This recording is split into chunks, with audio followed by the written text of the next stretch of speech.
selamat sore dan selamat datang di acara Bedah Karya hari terakhir, yaitu Show Don't Tell. Pada hari ini, saya akan menemani kalian untuk membedah karya-karya para peserta bedah karya lebih dalam nih. Jadi, di hari ini kita ada Kak Marieta dan Kak Jessica untuk corporate kali. Kemudian ada juga Kak Tasya, Kak Gresiana, dan Kak Putra dalam kampanye. Kemudian ada juga Kak Yenima untuk Brandcom, serta Kak Elisia dari IDM. Nah, jadi ini nih kita nih pada penasaran nih sama karya-karyanya kakak semua. Ini kita langsung aja ya ke pertanyaannya. Nah, kalau boleh tahu nih kakak-kakak semua, apa sih arti dari karyanya kalian? Nah, mungkin untuk Kak Marieta bisa dijawab terlebih dahulu.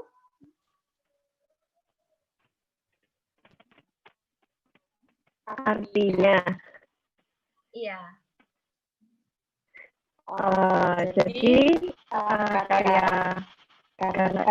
untuk branding dari online ini sebenarnya bermaksud untuk memberikan salah satu cara untuk branding sebuah industri kosmetik yang ada di Surabaya. Jadi dari pengalaman yang ada di mana industri kosmetik yang saya branding ini masalah ini ada masalah dalam jualan produknya. Nah, terus mereka mengalami masalah dalam pemilihan target audiens. Maaf agak putus ya? Iya, karena Nggak putus ya. iya. Kalau mereka yang lain dulu aja, aku coba mau internet dulu. Oke, untuk menunggu Kak Marieta untuk membenarkan suaranya juga, kita lanjut aja terlebih dahulu. Langsung mungkin ke Kak Jessica dulu, bisa ceritain apa artinya karya kakak sih? Halo. Halo Kak.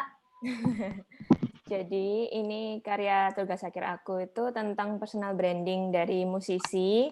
Sebenarnya untuk kasus dari Michael Adi sendiri ini kan sangat kayak challenging dan kayak membahas tentang gimana sih cara Michael Aldi itu bisa masuk ke dalam kehidupan setiap orang yang targetnya itu. Dan salah satunya itu dari yang diangkat itu pasti kan setiap dari mahasiswa ini kan targetnya Michael Aldi ini kan anak muda. Jadi kita ngambilnya kayak umur 18 sampai 24 gitu kan. Terus dari Michael Aldi sendiri ini dan juga beberapa targetnya juga kan ada yang mahasiswa. Jadi kayak kita mengambil konsepnya dan juga apa yang diambil itu tentang college depression gitu. Sebenarnya college depression sendiri itu kan depresi yang dialami di saat kita tuh di masa perkuliahan kan, dan itu tuh merupakan hal yang lazim sebenarnya. Kalau dari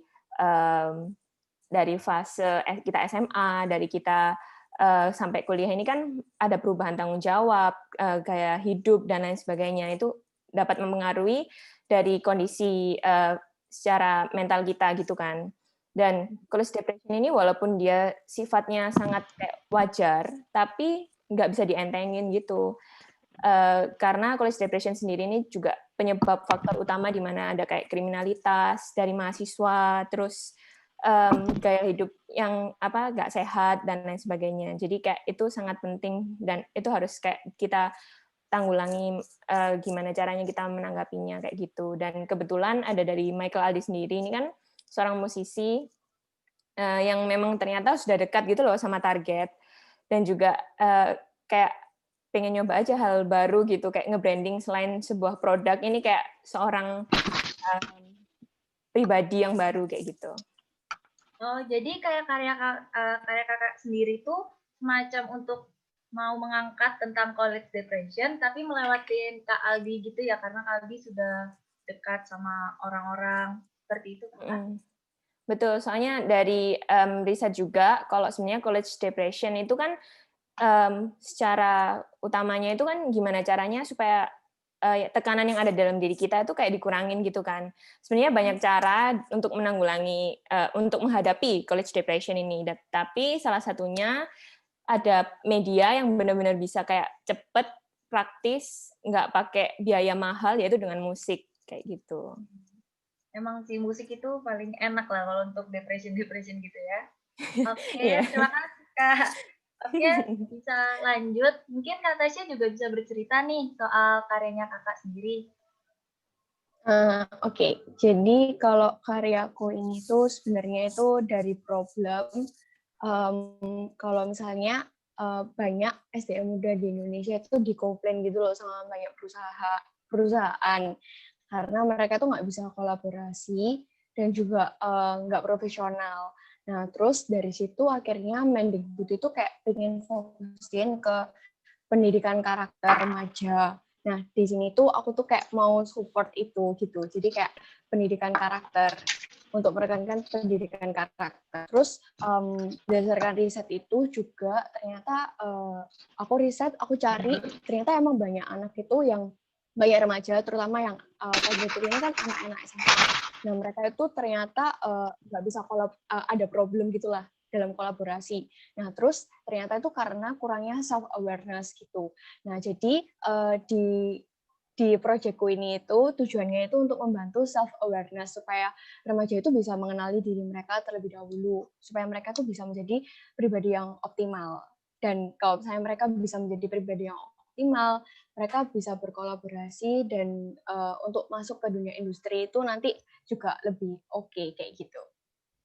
Oh ya, iya. Terus ini tuh,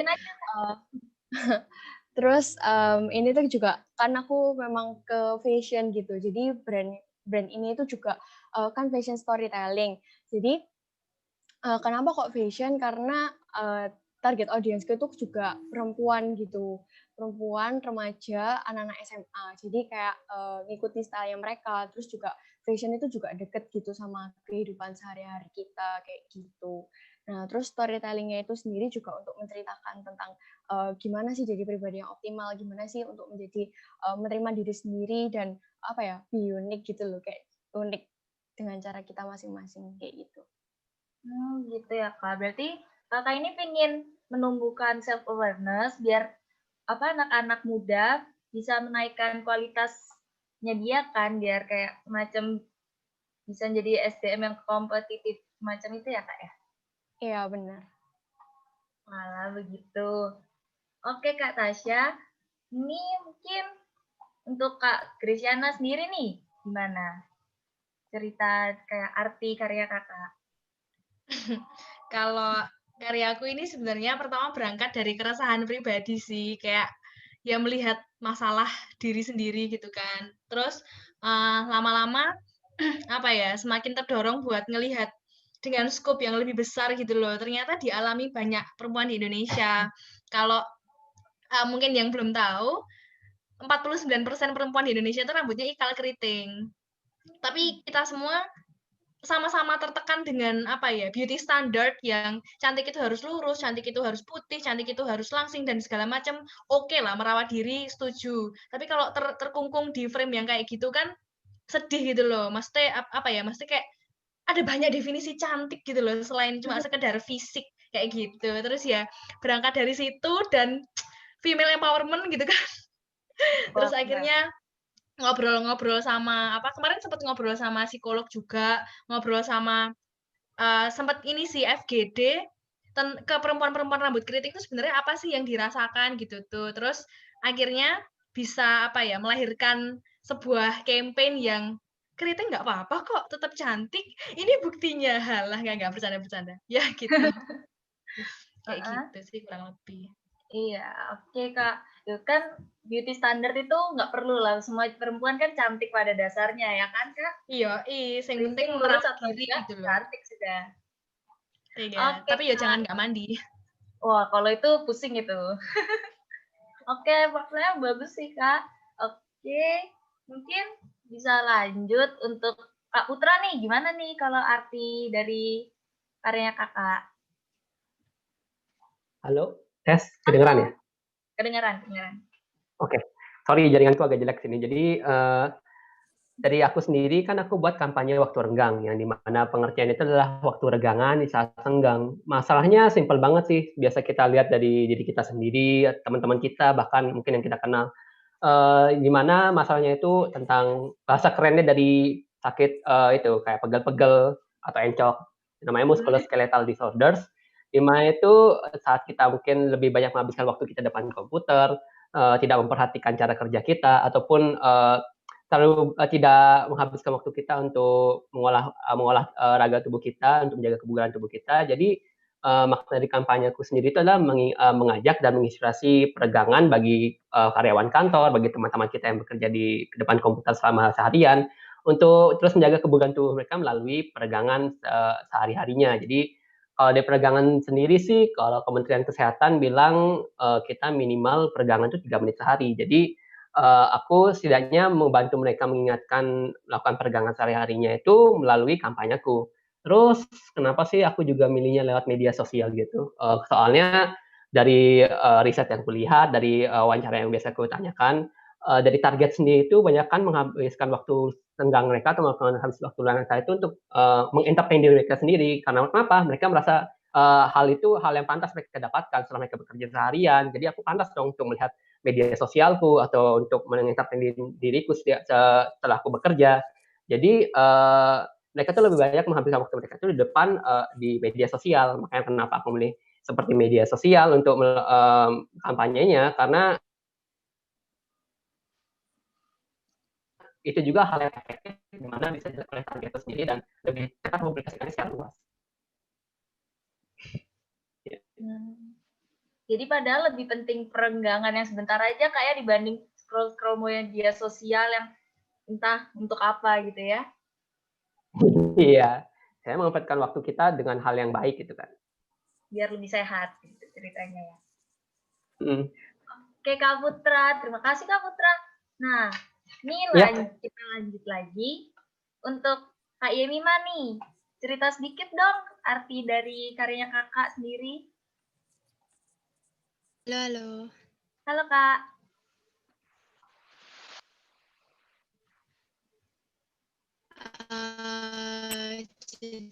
Jadi brand ini muncul dari kesenangan aku perhiasan ini juga identik kan dengan wanita, di mana TA dari perhiasan ini, dari brand ini, itu wanita usia 18 tahun sampai 30 tahun.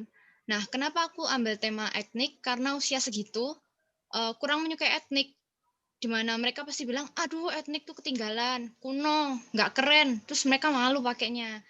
Nah, dari situ muncullah ide gimana kalau aku membuat perhiasan dengan desain etnik, tema etnik, tapi nggak kelihatan kuno. Nah, dari namanya sendiri kan apik. Apik sendiri, kita ini orang Jawa tahu lah artinya, bagus. Nah, jadi inginnya itu apik itu bisa menyajikan perhiasan etnik dengan desain yang bagus.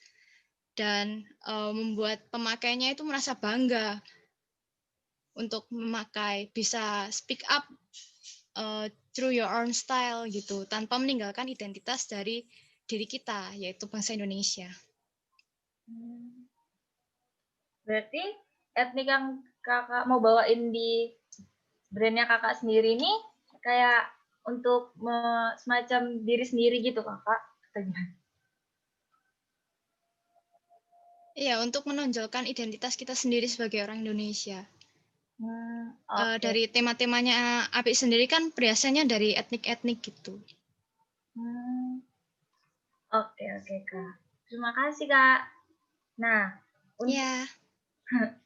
untuk Kak Elisia nih, bisa ceritain nggak gimana, apa sih artinya karya kakak nih?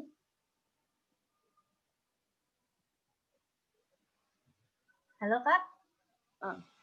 Udah nyala ya, maaf tadi kayak unmute. Jadi gimana ya, artinya kita ini hanya melakukan apa yang kita suka gitu. Jadi ya kita ingin membuat sebuah hasil karya dari media game gitu ya, dan kita ingin sih supaya game itu nggak cuma bisa untuk main tok, tapi juga untuk sebagai media bagi kami para artis gitu ya, desainer, seniman ini untuk mengekspresikan kreativitas kami dan menunjukkan hasil karya kami gitu. Jadi sebenarnya kalau artis spesifik ya mungkin nggak ada spesifikasinya gitu. Kita hanya bikin yang kita suka. Kita ini suka dunia fantasi gitu ya, dunia yang sangat berbeda dari dunia yang kita hidupi sekarang gitu, dan kita mau coba wujudkan itu gitu. Kita mau coba kembangkan kreativitas kita untuk buat dunia yang seperti itu. Gitu. Oke Kak, berarti Kakak di sini ingin kayak mengutarakan pemikiran Kakak melalui imajinasinya yang disalurkan dengan game seperti itu ya? Ya.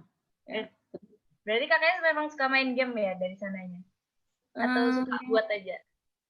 Nah juga sih, ya suka membuat saja. Oh, oke Kak, terima kasih Kak. Nah, tadi kan kita melewatkan ini Kak Marieta. Mungkin Kak Marieta sudah bisa sound-nya? Halo, udah bisa tak ini? Oh, sudah bisa. Kalau gitu boleh nih, giliran Kakak jelasin apa sih artinya. Ya, jadi kayak desain branding buat produk Telma ini adalah produk kosmetik kan. Nah, itu berangkat dari permasalahan yang ada dari industri kosmetik Liana Kosmetik ini. Jadi dia itu baru mendirikan menciptakan sebuah brand baru namanya Telma khusus untuk produk-produk kosmetik wajah. Nah, pas itu kebetulan dia ada permasalahan yang terjadi di dalam ini proses penjualan barangnya. Nah, terus setelah saya mencari tahu aku riset dan aku cari tahu permasalahannya ternyata pada target audiensnya. Jadi otomatis karena branding yang dimiliki dia ini lumayan untuk orang-orang yang dewasa, produknya ini kurang cocok gitu loh untuk orang-orang dewasa. Makanya perlu adanya rebranding ke gaya desain yang dengan generasi anak muda. Jadi kayak gitu.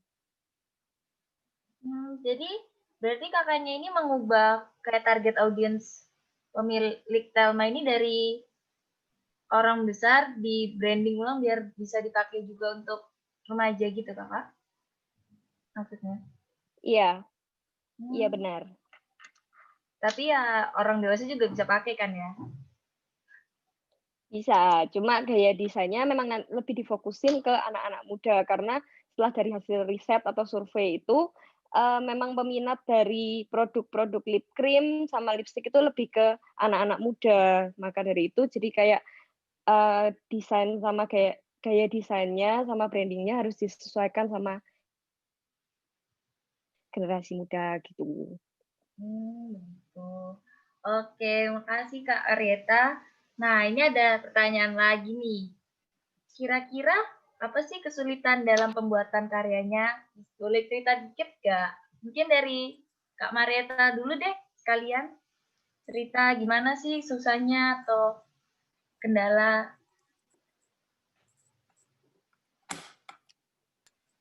Dari susahnya ya. Jadi susahnya dalam membuat ini. Ya, karena terhambat oleh corona ya. Ini jadi kayak memang lebih banyak rintangannya. Jadi kayak yang paling susah ini melawan kemalasan dan kemageran yang terjadi selama beberapa bulan terakhir. Soalnya kan karena ini semuanya kerja di rumah, terus kayak aku lumayan susah aku kan kayak lebih kalau misalnya nyari barang itu lebih kayak yakin kalau misalnya aku ke tempatnya, aku ngelihat barangnya gitu toh. Nah, sedangkan kalau misalnya lewat online gini, aku kan otomatis aku harus pesan lewat Tokped, lewat Shopee kayak gitu toh untuk packaging-nya. Nah, terus kesulitannya yang kedua itu lebih ke karena kayak sulit nyari packaging botolnya. Kan produkku ini kan ada lipstick sama lip cream. Nah, karena kayak mau ngebikin branding yang baru, otomatis kayak botol sama packaging dalamnya, packaging primernya itu juga harus ikut ganti nyesuaiin sama packaging yang baru. Jadi botol-botolnya itu harus nyari lagi gitu loh. Nah, karena karena apa namanya? Kalau misalnya mengikuti sama idealisme sama ekspektasiku itu lumayan susah karena kayak untuk membuat kayak botol yang sesuai dengan yang kita inginin itu tuh kayak harus custom dan itu susah banget nyarinya. Jadi otomatis kayak kita juga harus ngelawan kayak idealisme, ekspektasi kita yang terlalu tinggi karena kayak ya itu harus ngesesuaiin sama uh, barang yang ada gitu loh. Terus habis itu yang kedua kayak susahnya komunikasi sama kliennya. Jadi karena kliennya ini kan udah kayak maksudnya udah lumayan tua, jadi lansia. Jadi otomatis dia ini pemiliknya ini kurang paham gitu loh soal branding. Jadi kayak kita harus jelasin dari awal gitu loh. Nah, terus habis itu karena dia ini sebuah industri, otomatis kalau misalnya industri itu kalau misalnya mau buat barang kan, aku kan mau bikin mock up produknya, otomatis kan aku pingin masukin produknya aslinya gitu toh. Nah, tapi karena dia harus produksi banyak, otomatis jadi nggak bisa langsung saat itu juga barang yang ada. Nah, karena kebetulan si pemilik ini lagi kayak mau bikin warna-warna baru, jadi kita bisa jadi dipakai di brandingku yang baru gitu.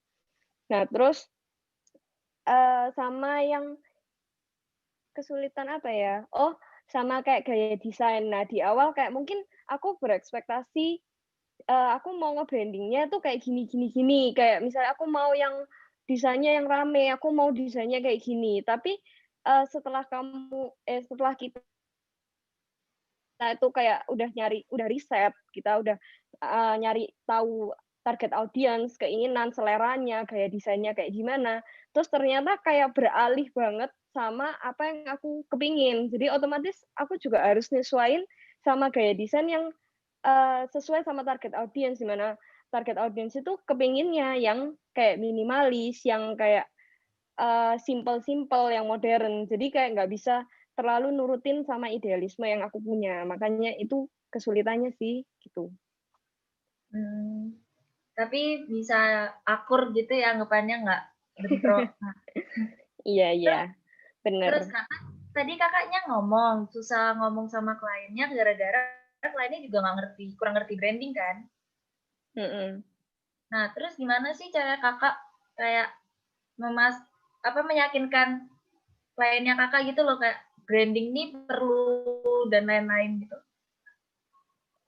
Ya diomongin kayak dengan bahasa yang simpel, jadi nggak bisa terlalu kayak kita ngomongin sesama desainer gitu kan.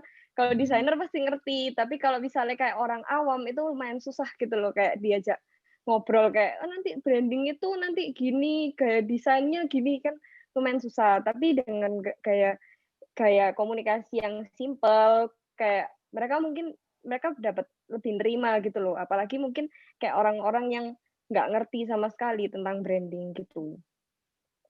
Berarti komunikasi ini juga penting ya kalau sama klien. Oke, makasih Kak Marieta. Kita lanjut nih untuk ke Kak Jessica nih. Apa sih kesulitannya buat karyanya kakak? Cerita sedikit boleh lah. Kalau dari kesulitannya sih mungkin lebih ke di waktu bagian pembuatan strategi kontennya ya, kayak turunan dari brandingnya itu. Karena selain kita harus memperkenalkan Michael Aldi sendiri, itu gimana caranya supaya bisa juga dapat tujuan di mana para target ini bisa menghadapi college depression-nya, kayak gitu. Selain dari riset, juga apa sih yang para target ini mauin. Apa kan pasti anak muda itu kan sekarang udah kayak bosen sama yang itu aja kan. Bahkan di setiap produk pun itu pasti strategi promosi mereka itu pasti ada something new yang bikin orang kayak, oh apa ini kan kayak gitu kan. Nah itu tuh kita mesti nemuin titik temunya itu di situ sih. Kita harus trial and error, banyak konten yang dibuat ternyata nggak cocok. Terus bikin konten yang lain lagi, ternyata yang ini cocok kayak gitu. Oh ternyata ini yang mereka mau kayak gitu. Dan itu nggak bisa dalam waktu yang singkat sih. Pasti butuh waktu yang panjang juga, persiapan, dan juga penting banget yang namanya tim kolaborasi kayak gitu. Dimana kayak setiap dari kayak dari internal dan eksternalnya itu kayak sama-sama ada titik temunya gitu. Jadi di situ akan keluar solusinya dan kayak konten yang pas di mana Aldi bisa masuk ke dalam kehidupan mereka kayak gitu. Jadi lebih kesusahannya di strategi konten aja gitu ya Kak ya?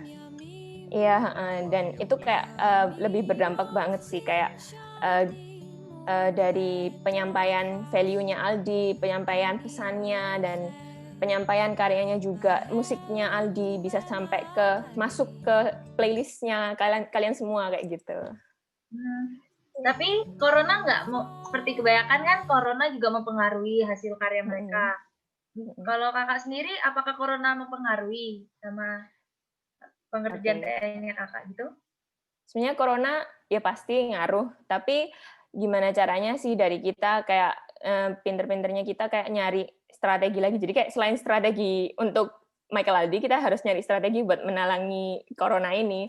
Dan sebenarnya kalau zaman sekarang kan udah kayak digital ya eranya, jadi kayak bisa banyak konten yang online. Tapi sebenarnya balik lagi kalau konten offline itu penting banget. Jadi mungkin setelah corona bisa dikembangin lagi di konten offline-nya kayak gitu. Akan dilanjutkan berarti ya.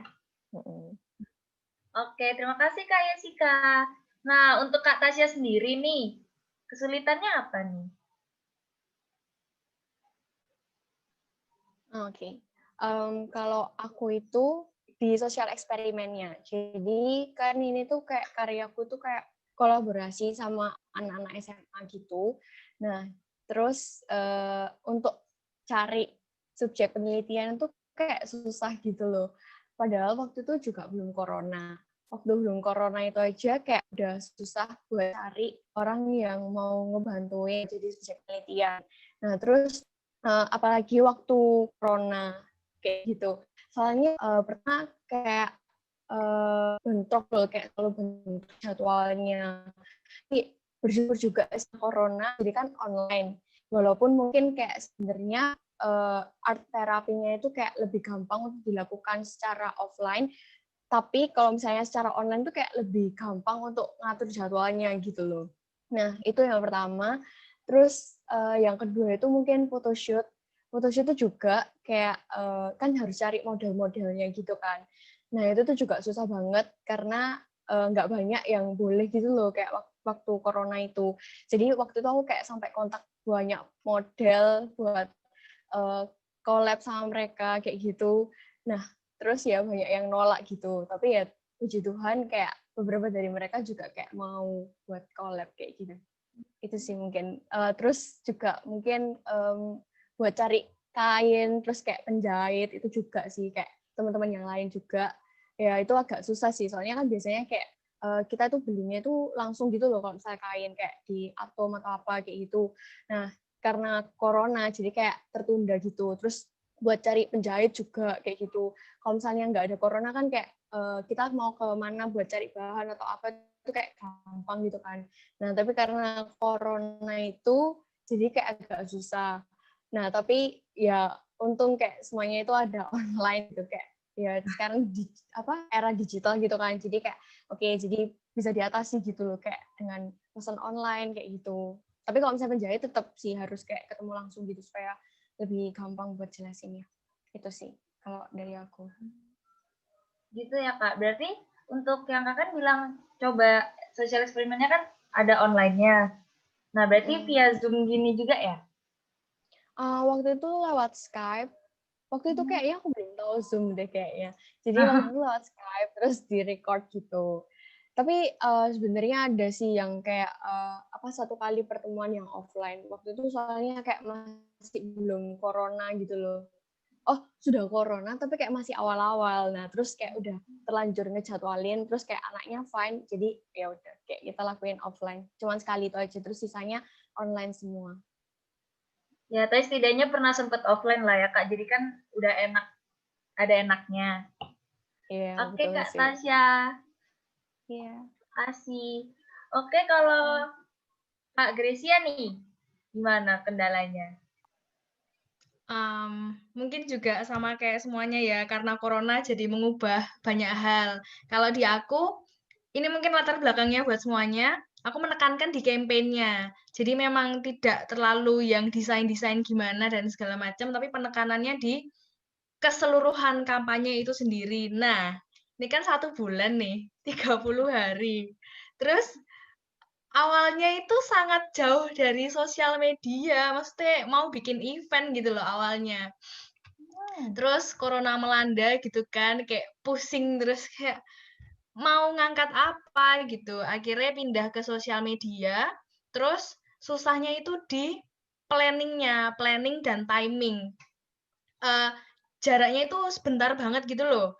Dari sidang pertama, kedua, ketiga, ya terakhir sih ketiga. Nah, itu tuh planning-nya untuk mau ngonten apa, buat ngupload apa, apalagi juga setiap hari, dan melihat apa ya, realita di target audiens juga itu tuh perlu apa ya? Ya sekarang gini deh, kita perempuan nih, waktu corona, emangnya tetap mandi sehari 2 kali? Emangnya tetap make up?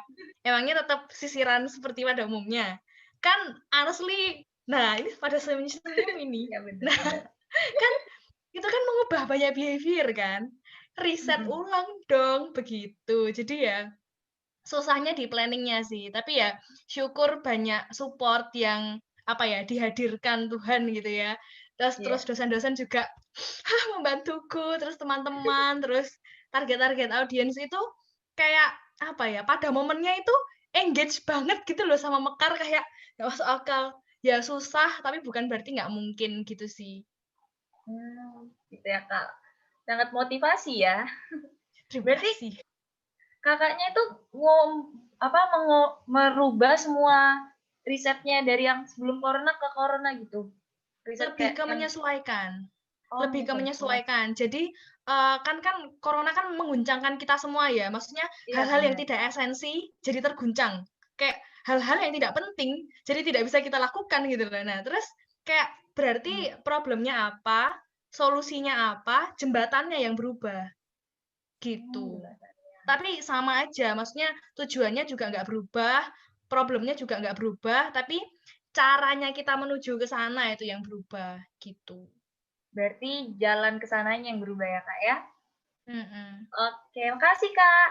Nah, kalau Kak Putra nih, untuk kampanyenya apa? Ada menemukan kesulitan? Ya, kalau aku sih sebenarnya mirip sih kayak Gresiana ya, kan kita sama-sama kampanye tuh. Kalau aku kampanye awalnya itu ya pasti kesulitannya di perubahan strategi, di mana awalnya aku lebih memaksimalkannya untuk offline seperti roadshow ke kantor-kantor untuk memberikan awareness dan tujuan yang aku inginkan.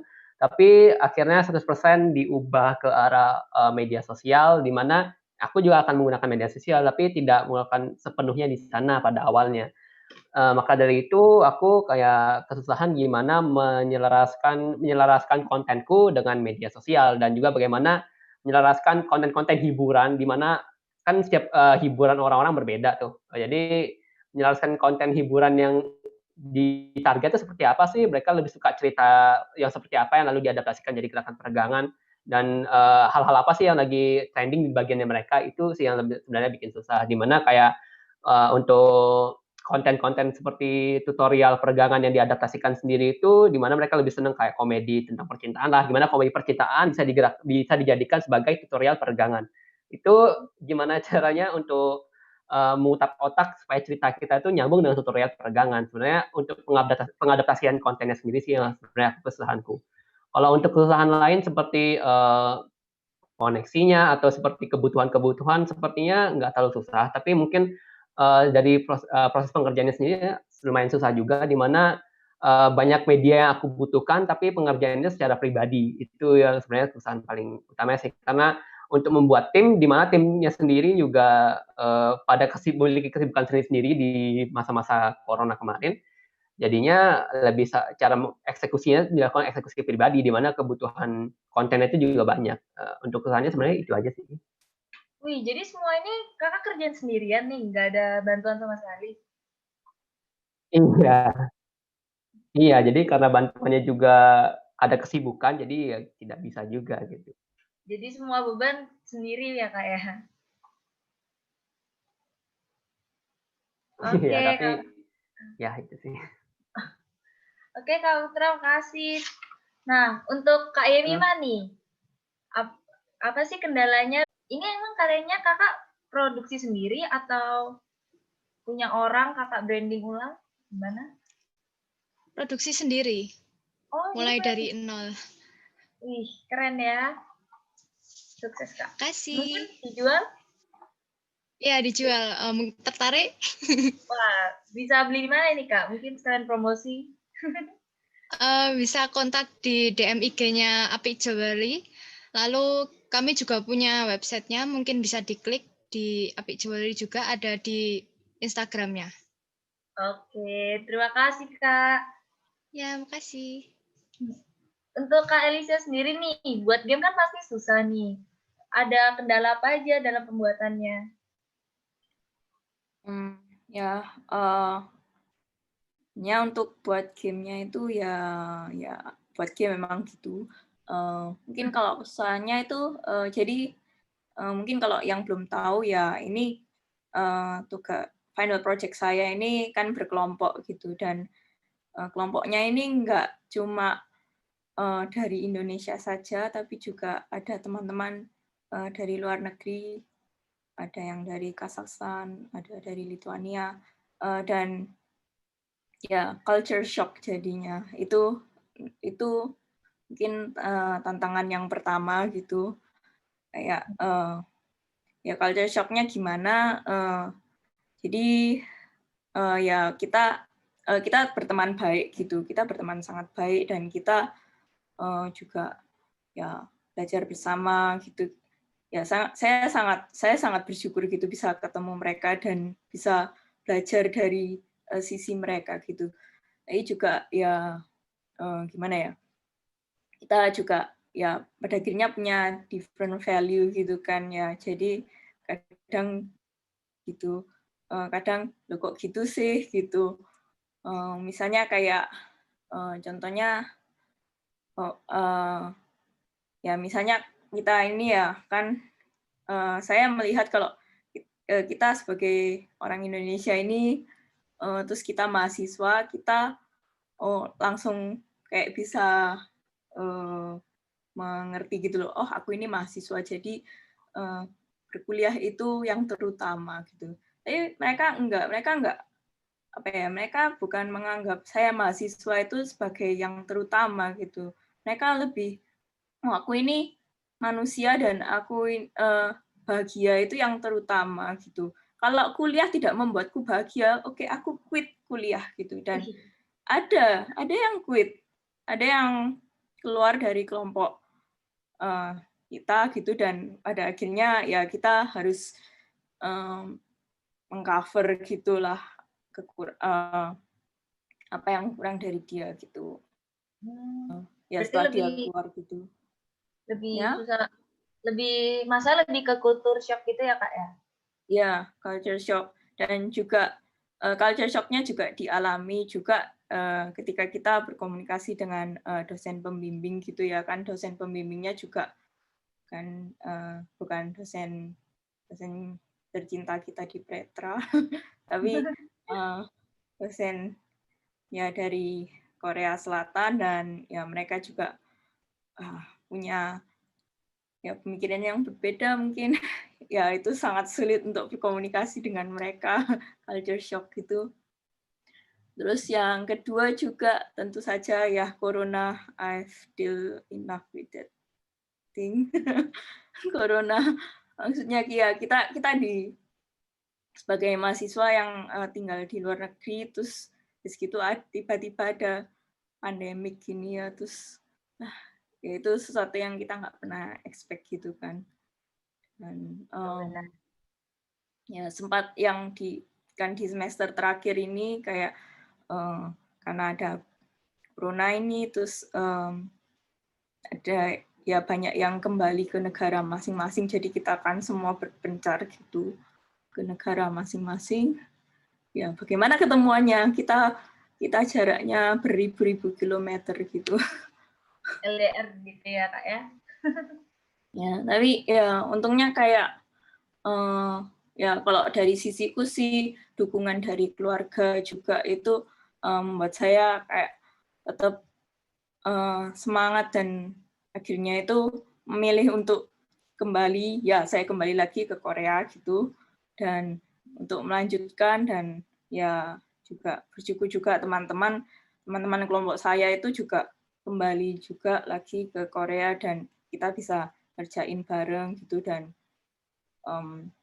ya kita akhirnya bisa menghasilkan ini gitu, ya bersyukur banget. Ya bagus lah Kak, semua masalah kan pasti ada solusinya ya. Oke, terima kasih Kak Elisia. Oh ya, untuk teman-teman semua yang ingin bertanya juga kepada yang penasaran nih soal karya-karyanya, bisa langsung chat di kolom komentar aja. Ntar setelah sesi tanya jawab yang ini, kita bisa nih juga sesi tanya jawab untuk para penonton. Oke, kita lanjut. Sekarang kita akan bertanya lebih dalam nih tentang brand masing-masing peserta. Mungkin bisa dimulai dulu dari Kak Marieta. Halo Kak.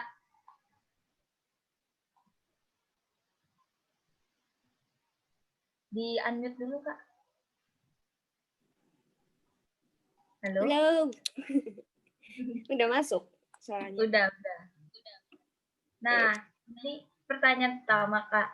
Untuk color palette-nya sendiri nih, kakaknya apa ada arti tersendiri pilih warna yang kayak terang-terang gini, yang cerah-cerah? Mungkin bisa cerita sedikit? Jadi untuk color palette-nya dari brandingnya sendiri, gaya desainnya, kan aku ngambil tiga kayak kata utama yang mau disampaikan lewat brand ini toh. Jadi kayak modern, feminim, sama unik. Nah karena kayak kemarin itu kan aku juga riset toh, aku lihat kompetitor lain kebanyakan kayak kalau misalnya produknya lipstick atau lip cream, mereka kebanyakan pakai kayak warna dari shade yang dipunya sama lip cream sama lipsticknya kan. Nah terus aku pikir itu terlalu kayak mainstream gitu loh, makanya aku mikir apa aku main di warna-warna pastel, tapi kayak dia juga memiliki sisi karakter feminim gitu loh. Nah, terus kemarin waktu nyari mendalami teori, ternyata tiap warna itu punya kayak psikologi warna masing-masing gitu loh. Jadi ya gitu. Jadi akhirnya kepilih warna-warna. Jadi waktu kemarin asistensiin kepilih warna-warna berikut itu. Warna-warnanya lucu sih, terang-terang gitu ya. Nah, iya. Untuk brand logo Telmanya ini, tipografinya itu juga kakak bikin sendiri atau gimana? Jadi tipografi Telmanya itu juga bikin sendiri, itu juga merubah dari logonya yang dipunya sama Telma yang lama, karena nyesuaiin sama yang baru kan. Nah, terus logonya ini juga ngebawain tiga kata sifat tadi. Jadi nyari yang simple juga kayak modern, jadi kan nggak terlalu ribet, jadi kayak minimalis gitu. Terus dengan adanya lengkungan itu, jadi kayak dia nggak terlalu kaku, jadi dia lebih ke arah ke style yang feminim gitu. Terus dengan adanya kayak hurufnya yang agak dipatah-patah itu, sebenarnya itu jadi sisi keunikan dari kata unik yang aku mau pakai itu. Gitu. Jadi semua unsur ada artinya ya Kak ya? Iya, ada artinya sendiri-sendiri. Oke, terima kasih ya Kak. Nah, kemudian untuk Kak Yesika nih. Halo Kak. Halo. Nah, Bisa ceritain nggak sih, ini kakaknya terinspirasi stylenya gimana? Kan kalau dilihat banyak warna biru, juga awan-awan, serta style kok Aldi sendiri kan kayak Korea-Korea gitu. Bisa diceritain?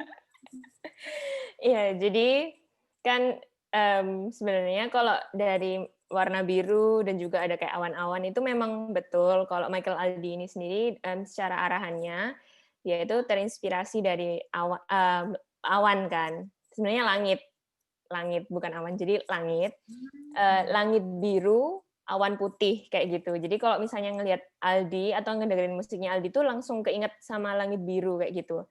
Atau sebaliknya malah waktu kita ngelihat langit biru ada awannya banyak gitu kayak cantik gitu, kita keinget Aldi kayak gitu. Soalnya memang langit sendiri ini kan sifatnya universal. Itu sama kayak dari arahan Michael Aldi. Kalau kan sebenarnya Michael Aldi ini kan positioning-nya itu dia kayak sudah kayak teman kita sendiri yang dimana kayak ketika kita butuh cerita, kita lagi kayak sad, kayak down gitu, kita langsung kayak cari ke Aldi kayak gitu. Nah, sebenarnya kalau dari langit sendiri ini kan hal yang universal satu di mana dia kan selalu ada. Terus habis gitu kayak memang dia calming kayak gitu. Jadi makanya milihnya ke arah untuk mengibaratkan seorang Aldi kalau ngelihat atau mendengarkan musik Aldi itu kayak gitu, kayak kita ngelihat langit biru kayak gitu. Untuk style Kak Aldinya yang kayak Korea-Korea gitu juga dari kakaknya kah atau gimana? Ya, sebenarnya kalau selain dari Risa juga, kalau misalnya anak muda sekarang stylenya kayak apa ya senengnya, juga dari terinfluence juga sih dari kayak arahan dari styling dari saya. Saya memang suka sama kayak ngikutin arahnya ke sana. Cuman kayak seperti kita lihat lagi kalau dari pakaiannya Aldi, dari modelannya kayak kita tuh kayak ngerasa ngeliat kayak Aldi ini teman kita sendiri kayak gitu. Jadi kayak ngeliat Aldi tuh kayak approachable banget kayak oh aku mau kenalan, aku mau cari lebih dalam tentang orang ini, kok asik ya orang ini kayak gitu. Jadi kayak feeling itu yang mau diterapin di para pendengarnya Michael Aldi kayak gitu. Dari passion untuk menyampaikan itu ya. Iya. Nah, terus kenapa kakak tertariknya sama Kak Aldi? Maksudnya kan banyak mungkin di luar sana musisi kan banyak. Kenapa Kak Aldi? Ya selain kayak memang Aldi ini kayak hidden gem banget gitu loh, kayak dia tuh underrated, jadi kayak harus dikeluarkan pesonanya kayak gitu. Dan memang dari Michael Aldi sendiri ini kan memang seorang mahasiswa yang juga pasti pernah mengalami ups and down di perkuliahan. Jadi kayak memang benar-benar Michael Aldi ini sebenarnya dia nggak membahas tentang masalah percintaan aja. Jadi kayak love itu kan banyak ya. Love story itu kan banyak tentang kita cinta keluarga, kita cinta teman, kita cinta sama diri kita sendiri kayak gitu. Dan itu Aldi tuh kayak mengalami hal itu dan dia tuh kayak sering menuangkan itu ke dalam musiknya, dimana kayak musiknya, maka dari itu musiknya tuh kayak feeling relatable gitu loh. Dan ini tuh kayak suatu kesempatan, opportunity, walaupun dia, maksudnya kayak kan bisa aja misalnya aku cari musisi dari Jakarta atau yang mana yang memang udah kota besar yang dekat dengan media-media buat promosi secara musisi baru ya. Tapi kayak menurutku Aldi ini harus dipertunjukkan gitu loh, kayak Aldi ini harus kayak bisa gitu loh, kayak bisa bantu buat para mahasiswa dan juga karya-karyanya juga oke kayak gitu. Kayak gitu sih. That's why aku milih Aldi. Untuk memancarkan sinar Kak Aldi lebih terang lagi ya Kak Iya, ya? untuk memancarkan, mengeluarkan sinar. Oh ya, mantap Kak. Oke, terima kasih Kak Jessica. Iya. Nah, kita lanjut nih untuk ke kampanye. Mungkin dari Kak Tasya dulu aja nih, mau nanya-nanya. Halo Kak Tasya. Ya. Halo. Nah Kak, kan tadi karya kakak sendiri tuh bilangnya tentang storytelling kan Kak, melalui foto. Kenapa kakak milih media untuk fashion storytelling tersebut? Oke. Jadi karena pertama itu dari fashion itu kan kita bisa berkomunikasi. Jadi yang kayak aku tadi bilang juga kan, kalau misalnya fashion itu kan deket gitu loh, yang hal yang paling deket gitu loh sama diri kita. Karena tiap hari kita ya pasti pakai pakaian kayak gitu. Terus ya karena fashion tuh bisa jadi sebagai alat komunikasi. Nah terus aku hubungin deh sama storytelling. Kenapa? Karena dengan storytelling, dengan bercerita itu kan kita bisa kayak membangun hubungan gitu loh, bisa engage kayak gitu. Supaya kayak bisa lebih kerasa, lebih dekat kayak gitu. Nah terus juga storytellingnya dari setiap fashion item itu juga dari cerita sosial eksperimennya subjek penelitian kayak gitu. Jadi kayak nggak cuma ngarang, tapi juga dari hasil sosial eksperimen sama subjek penelitian kayak gitu. Gitu ya Kak. Nah terus tadi kan kakaknya ngomong kayak item fashionnya itu menceritakan cerita. Bisa kasih contoh nggak Kak? Maksudnya kayak gimana? Halo Kak? Sebenarnya itu putus Kak? Agak putus-putus sih Kak. Oke, sorry. Jadi kalau misalnya fashion storytelling-nya itu tuh kayak dari setiap item itu beda-beda. Aku mungkin contohin satu aja ya. Yang satu tuh kayak ada outfit-nya itu kayak kemeja putih. Jadi itu tuh buat menunjukkan kepribadian seseorang, salah satu subjek penelitian yang dimana itu dia itu introvert, terus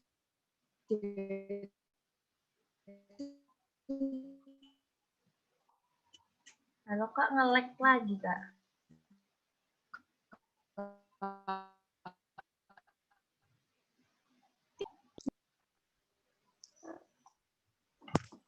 Halo, masih nge-lag? Udah enggak, ini Halo? bisa kedengeran Kak suaranya. Oke. Aku ulangin lagi ya. Jadi yang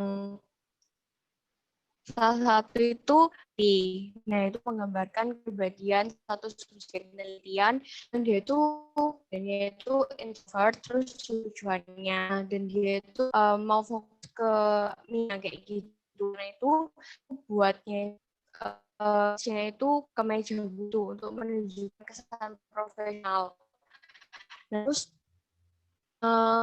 kalau itu yang bisa aku MBTI dari anakku kayak gitu. Nah jadi bisa fashion ini kan konsepnya itu request dengan orang kayak gitu.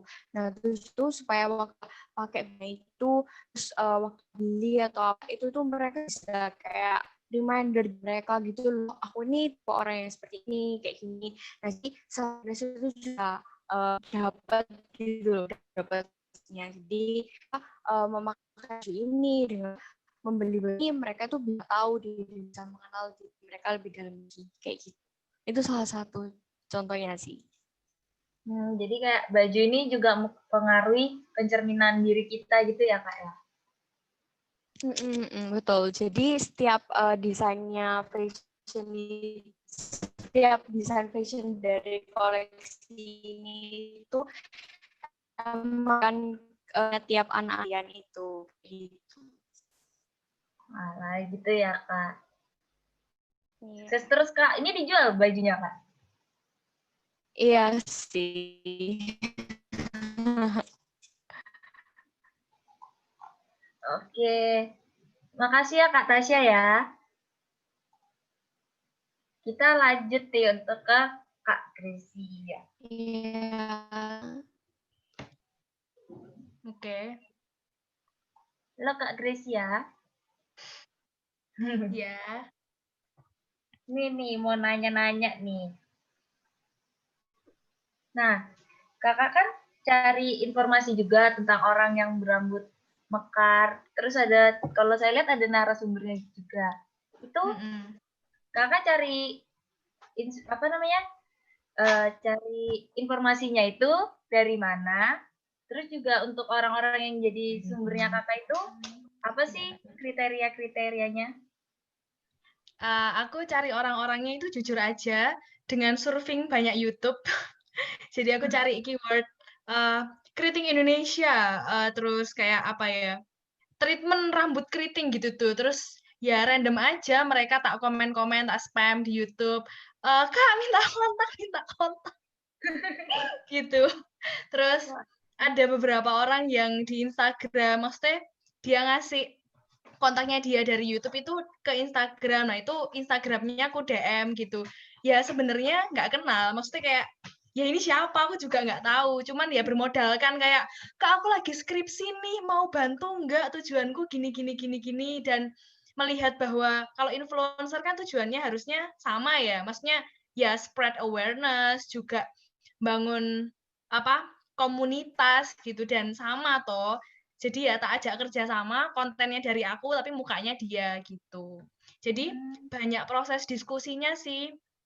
Terus apa ya, seiring berjalannya proses perencanaan, nah kan ngobrol-ngobrol nih, itu juga saling ngasih masukan, dapat keyword baru, dapat ide baru. Jadi sebenarnya juga nggak bener-bener pure dari kepalaku, tapi hasil diskusi juga gitu. Jadi orang-orangnya pun random ya Kak ya? Tidak random dong. Jadi kan ada beberapa narasumber nih. Kalau ada yang di konten Mekar 101 itu kan tips merawat rambut nih, ada yang plopping dan segala macam itu aku cari influencer Indonesia yang rambutnya sudah pede keriting dan tahu caranya dan mereka sharing. Ada Kak Lala, ada Kak Johar, ada Kak Widya juga. Nah, itu kenalan sambil ngerjakan ini. Terus ada narasumber juga yang aku tahu mereka masih struggling, masih mencoba dan masih belajar. Nah, itu di konten Curl Warrior. Jadi mereka juga masih apa ya, mencoba-coba gitu loh. Tips apa ya yang works di rambutnya aku, apa yang belum, dan ya ini apa message utamanya sih ini perjalanan. Jadi aku ngajak kerjasama orang-orang yang lagi dalam perjalanan mencintai rambutnya. Dibilang berhasil belum juga, karena juga sampai kapan sih titik berhasilnya kita mencintai diri sendiri tuh? Iya nggak sih? Benar-benar. Tapi dari kampanye kakaknya sendiri udah mencapai target yang kakak inginkan belum? Sudah jauh beyond targetku sih. Aku tuh jujur, aku sangat tidak menyangka dengan apa ya komentar-komentar yang masuk, DM yang masuk. Jadi jujur aja targetku itu apa ya? Kan responden yang tak cari buat kuesioner dan segala macam itu kan 30 orang. Dan 30 orang itu tak kasih tahu, cek dong ini Mekar gitu. Terus mereka cek. Nah, mungkin teman-temannya tuh ngikut juga tuh. Nah, teman-teman yang ngikut, terus kan aku sempat ini Instagram sponsored. Aku sponsornya ke Jawa Timur aja gitu loh, ke Surabaya. Yang NTT ikut juga. Aku kenal orang Bali juga dan kita DM-an, kita komen-komenan di Instagram dan itu apa ya? Ya jujur beyond my imagination gitu sih. Lebih ke ternyata struggle ini begitu nyata dan benar-benar terjadi nggak cuma di hidupku, tapi di hidup banyak orang itu sih. Itu yang bikin mungkin kalau bilang berhasil juga ini masih perjalanan yang nggak tahu berhasilnya kapan karena ini ngomongin tentang beauty standards di Indonesia dan sampai hari ini pun masih kesulitan.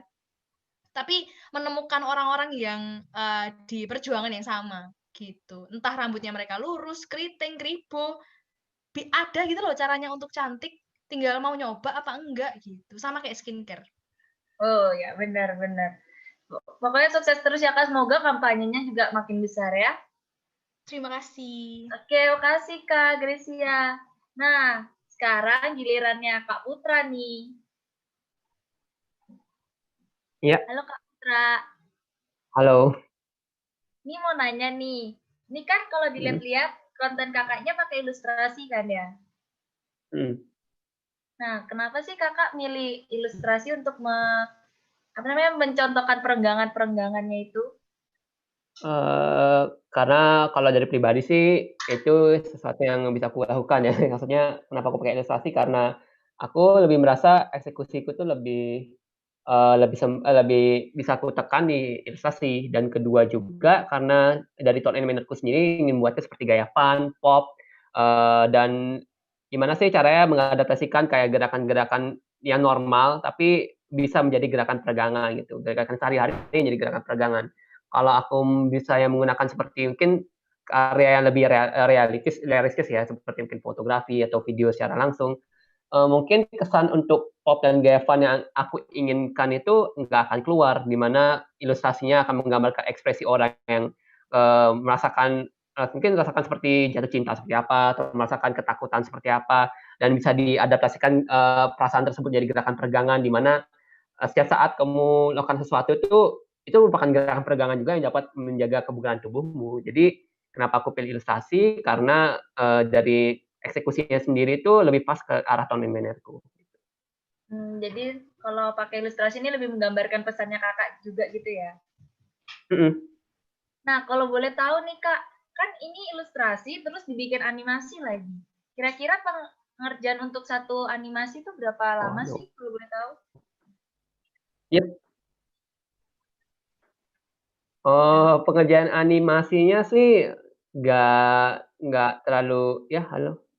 Pengerjaan animasinya sih sebenarnya nggak terlalu lama seperti yang mungkin akan dibayangkan kayak lama, sebenarnya nggak juga sih, mungkin lebih ke arah 4 jam untuk satu video. Itu lebih lamanya itu bukan ke arah, apa ya, menganimasikan ini gimana cara sih, aku ingin pesan singkat ini bisa dalam waktu 15 detik dan tersampaikan gitu. Gimana tutorialnya itu mereka saat lagi swipe tiba-tiba ada story-ku yang muncul, itu pesannya itu langsung tersampaikan, gimana sih cara dalam waktu 15 detik gitu. Sepertinya lebih ke arah strategi eksekusinya gimana sih. Untuk pengerjaannya kalau misalnya udah dapat idenya atau semacamnya mungkin 1 jam sudah cukup.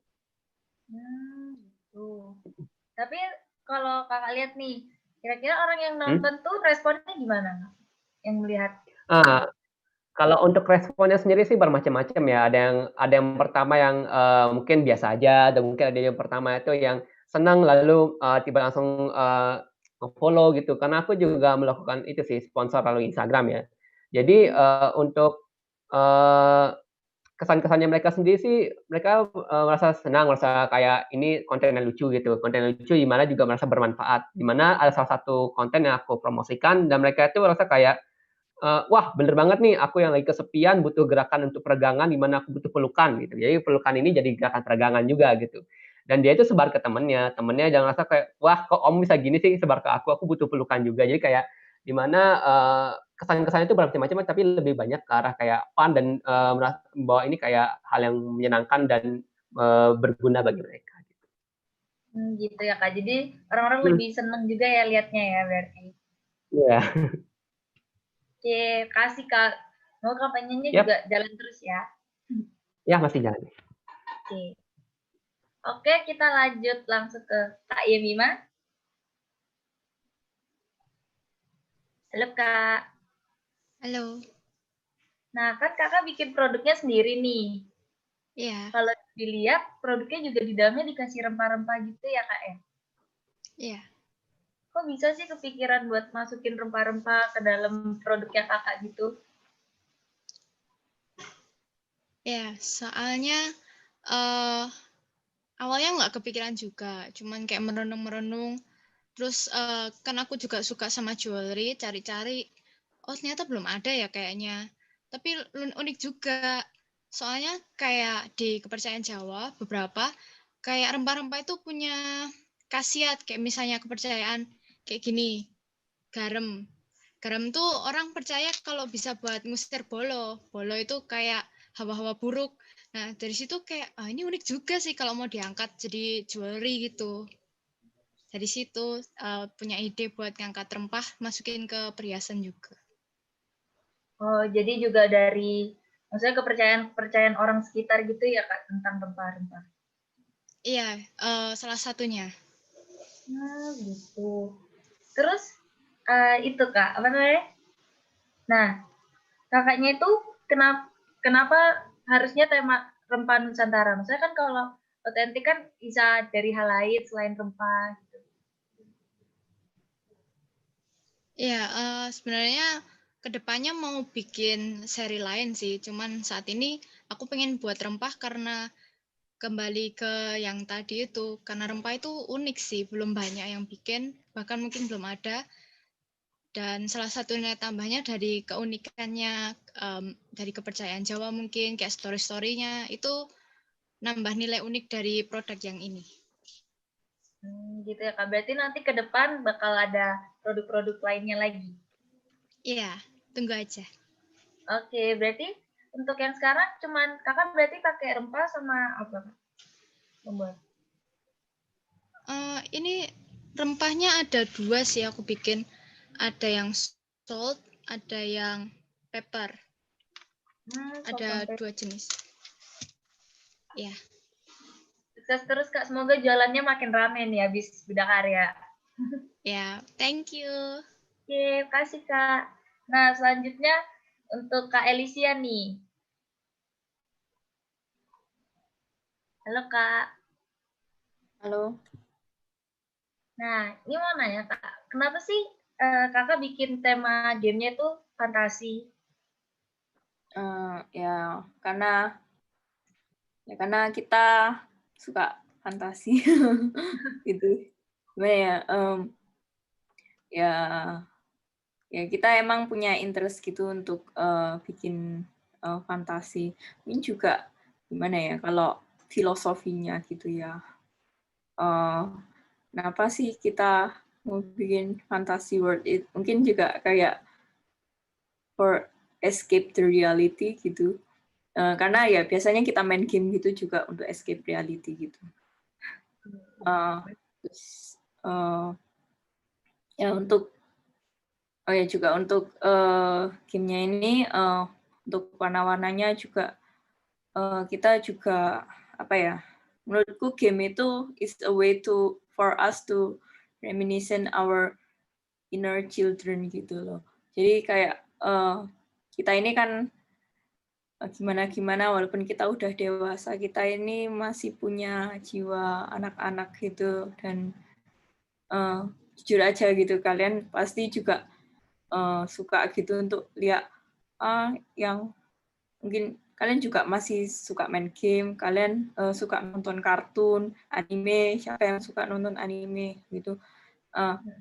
Dan itu kayak apa ya, ya cara kita gitu untuk tetap reminiscent our children gitu loh. Dan karena itu kenapa kok di game ini juga ini colorful, tapi juga ada unsur darknya gitu. Jadi itu kayak menggabungkan kekanak-kanakan gitu dan juga kedewasaan gitu. Dan juga mungkin untuk ya sejujurnya gitu game kita ini juga direferensi dari Ori and the Blind Forest. Mungkin kalian juga bisa nyari di Google gitu gamenya. Mungkin kalian juga pernah main gamenya. Seperti itu.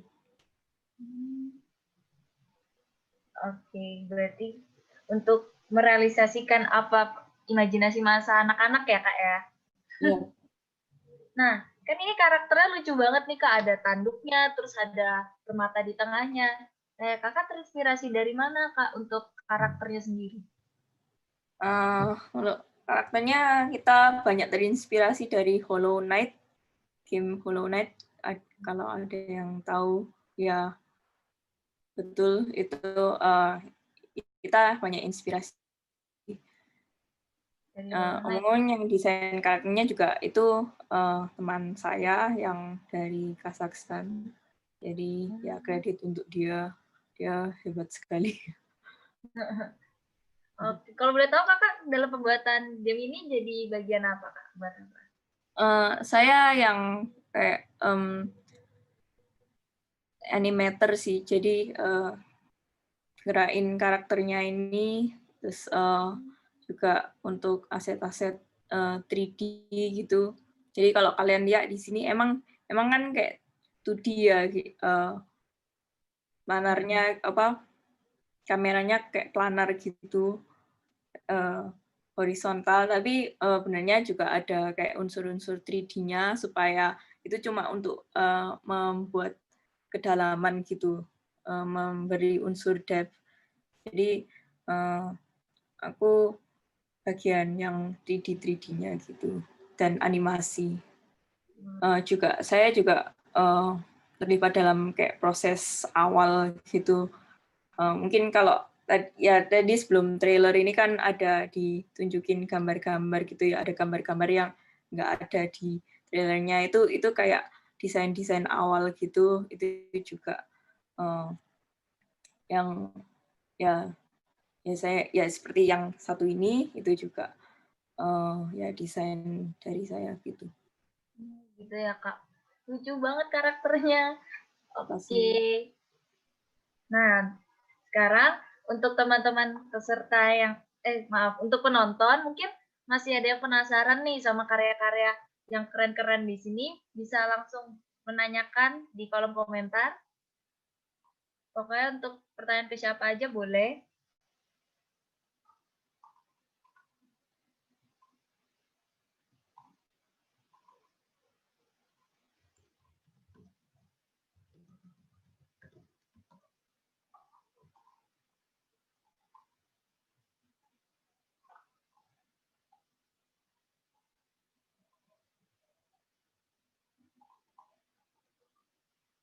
Mungkin juga bisa lewat website mau bertanya.